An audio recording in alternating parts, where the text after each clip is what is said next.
नमस्कार, मी किरण आणि आपण पाहताय Mumbai reporter news. Mumbai reporter news मध्ये आपलं सर्वांचं स्वागत. पाहुयात बातमी सविस्तरपणे. दिल्लीत होणाऱ्या 98व्या अखिल भारतीय मराठी साहित्य संमेलनाच्या यंदाच्या अध्यक्षपदी ज्येष्ठ साहित्यिका डॉक्टर तारा भवाळकर यांची निवड करण्यात आली आहे. याबद्दल विधान परिषद उपसभापती डॉक्टर नीलमताई गोरे यांनी स्वागत केलंय.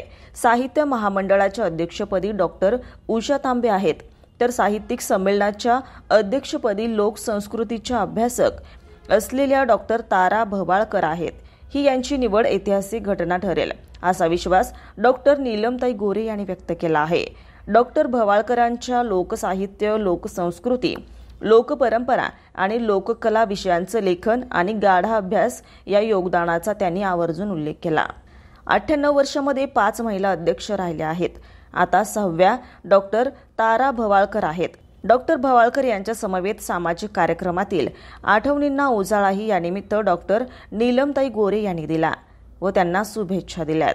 विशेष म्हणजे या साहित्य संमेलनात मराठी भाषेला अभिजात भाषेचा दर्जा केंद्र सरकारने दिला आहे.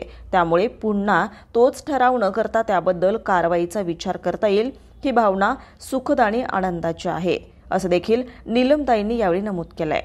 Bureau report Arvind Bansode, Mumbai reporter news, Mumbai. ताज्या घडामोडींसाठी आणि ताज्या बातम्यांसाठी आजच आमच्या मुंबई रिपोर्टर न्यूज चॅनलला लाईक करा, सबस्क्राईब करा आणि बेल आयकॉन प्रेस करा आणि पाहत रहा मुंबई रिपोर्टर न्यूज.